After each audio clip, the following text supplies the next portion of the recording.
Hello my dear student. जैसे कि आपको पता है कि हमने कक्षा 10वीं का दूसरा चैप्टर जो शुरू किया था, जो कि था हमारा अम्ल क्षारक एवं लवण। ठीक है।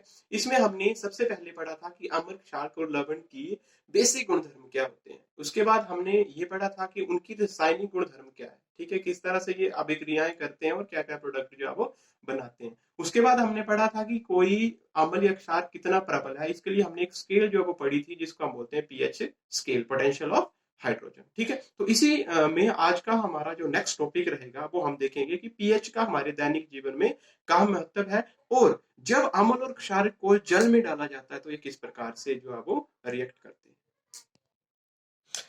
तो हमारा टॉपिक है, सबसे पहले मैं आपको बताऊंगा कि जलीय विलयन में अम्ल और क्षार किस प्रकार से जो है वो रिएक्ट करते हैं। ठीक है। मैंने एक अम्ल ले लिया यहाँ पे, HCl hydrochloric acid plus water. जब ये मैंने इसको डिसॉल्व किया तो ये क्या बनाएगा, H3O positive plus Cl negative. H3O positive को क्या कहते हैं, हाइड्रोनियम आयन। क्या कहते हैं इसको, हाइड्रोनियम आयन। तो आपने हमेशा याद रखना है कि जब भी अम्ल जो अब वो किसी जल विलयन में इसको डाला जाता है तो ये H3O पॉजिटिव या H पॉजिटिव आयन उत्पन्न करने की क्षमता रखता है। यही क्वेश्चन हर बार पेपर में आता है। इस बार भी पूछा जाएगा कि जल जल का अम्लीय विलयन क्यों जो है वो विद्युत का चालन करता है। तो सिंपल सा ये रिएक्शन लिख के आप उसको बता सकते हैं कि HCl plus water, H3O positive plus Cl negative. ठीक है। तो आपने सीधे सिंपल बता देना कि जब भी किसी अम्ल को जो है वो जल में डाला जाता है तो H पॉजिटिव या H3O पॉजिटिव आयन उत्पन्न करने की क्षमता रखता है। दूसरा, मैंने एक सोडियम हाइड्रोक्साइड एक शार्क ले लिया, वाटर में डाला Na positive plus OH negative. तो OH नेगेटिव क्या होता है, हाइड्रोक्साइड आयन। ठीक है। तो हर बेस जो है वो हाइड्रोक्साइड आयन उत्पन्न करता है, लेकिन यहाँ पे एक महत्वपूर्ण चीज ये है कि हर बेस जो है वो जल में घुलनशील नहीं होता है। ये भी आपने याद रखना है। लेकिन जो भी OH नेगेटिव आयन देने की क्षमता रखता है उसको हम जनरली क्या बोलते हैं कि वो क्या है, क्षारक है। ठीक है। अब मैंने पहले ही आपको कहा कि हर जो क्षारक है वो OH नेगेटिव नहीं देता है या घुलनशील नहीं होता है। तो यहाँ पे उनको क्या कहते हैं, क्षार। एक नंबर का क्वेश्चन कई बार पूछा है कि क्षार किसे कहते हैं। तो आपने क्या बोलना है, जल में घुलनशील क्षारक को क्षार कहते हैं। ठीक है। जो क्षारक जल में घुल जाए उनको क्या कहते हैं, क्षार कहते हैं। उदाहरण के लिए सोडियम हाइड्रोक्साइड। एक और बहुत ही महत्वपूर्ण जो क्वेश्चन है अगला, मैं वो डिस्कस करूंगा आपके साथ कि जब अम्ल को तनुकृत किया जाता है तो क्या किया जाता है। तो आपने हमेशा याद रखना है कि जब भी अम्ल को तनुकृत किया जाता है तो अम्ल को जल में मिलाना चाहिए, ना कि जल को अम्ल में। बहुत महत्वपूर्ण है, थोड़ा सा कंफ्यूजन है, लेकिन आपने क्या बोलना है कि अम्ल को जल में मिलाना चाहिए। क्यों, इसका कारण क्या है। देखो, जब भी अम्ल को जल में मिलाना, जो ये जो रिएक्शन है ये बहुत ज्यादा जो है वो उष्मा क्षेपी, जो हमने पढ़ा था पहले चैप्टर में, मतलब इसमें बहुत ज्यादा जो है वो उष्मा निकलती है, एक्सोथर्मिक जो है वो रिएक्शन होता है। और कई बार क्या होता है, जिसमें हम ये काम कर रहे होते हैं, जिस चीज में हम कार्य करें, उससे जो वो ये बाहर निकल आता है और इसे हम जल भी सकते हैं। इसलिए इसको बड़े सावधानी से ये कार्य जो है वो करना पड़ता है लैब में। ठीक है। अगर टेस्ट ट्यूब में आप कर रहे हो, अगर कई बार इतना ज्यादा जो है वो उसका जो टेम्परेचर है वो बढ़ जाता है कि कई बार वो भी जो है वो ब्रस्ट हो सकती है और हम जो है वो जल सकते हैं।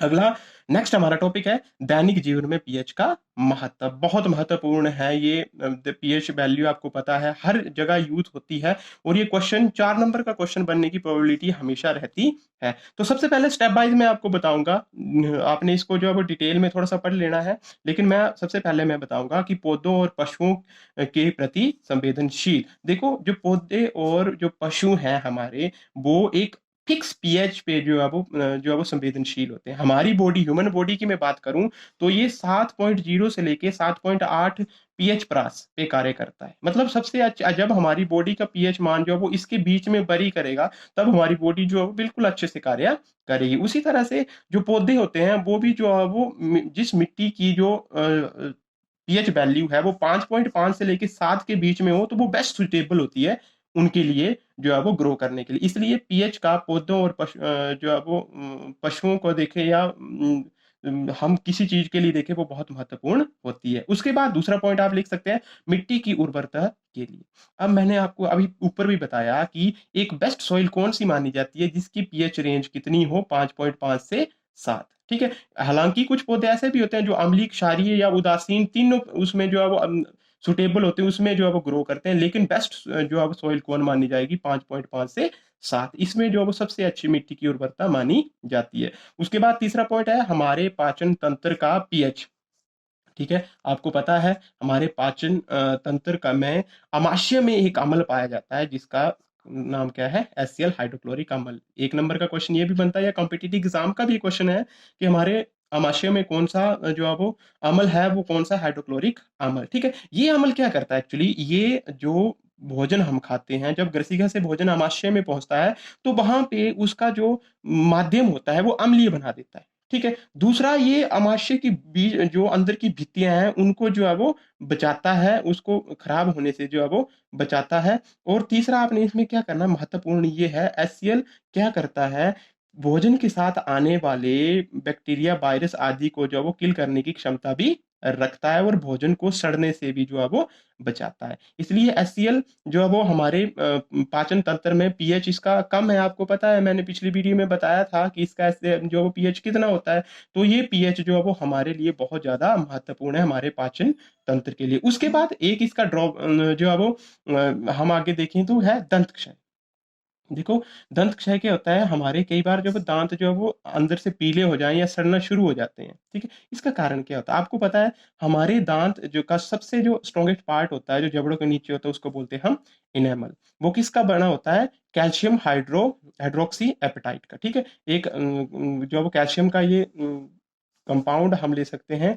ठीक है, उसके बाद ये क्या होता है एक्चुअली, ये ऐसे तो इसको कुछ नहीं होता, बहुत स्ट्रांग होता है, लेकिन क्या होता है अगर हमारा माउथ का पीएच जो है वो कम होता जाए, मतलब उसमें जो वो अम्ल बनना शुरू हो जाए, तो ये धीरे धीरे क्या हो जाता है, खराब होना शुरू हो जाता है। इसलिए जो है वो टूथ ब्रश करना बहुत जरूरी हो जाता है दंत क्षय को रोकने के लिए। इसलिए पीएच को जो है मेंटेन करना मुंह में बहुत जरूरी हो जाता है। तो ये 4 पॉइंट मैंने आपको बताए, इसमें आप एक्सप्लेन करके आप मेरे को लिखेंगे, और शाम तक जो है वो इसका जो मेरे को एक अच्छा सा नोट्स आपने बना के भेजना है। उसके बाद एक नंबर का क्वेश्चन और 100% जो पेपर में आता है वो है कुछ प्राकृतिक अम्ल। किस चीज में कौन कौन से अम्ल पाए जाते हैं, उसमें मैंने यहाँ पे लिखा हुआ है। जैसे सिरका, उसमें कौन सा अम्ल होता है, एसिटिक अम्ल। संतरे में पाया जाता है आपका सिट्रिक अम्ल। इमली में पाया जाता है आपका टार्ट्रिक अम्ल। टमाटर में पाया जाता है आपका ऑक्जेलिक अम्ल। अब दूध में या दही में कौन सा अम्ल पाया जाता है वो आपने मेरे को बताना है कमेंट करके।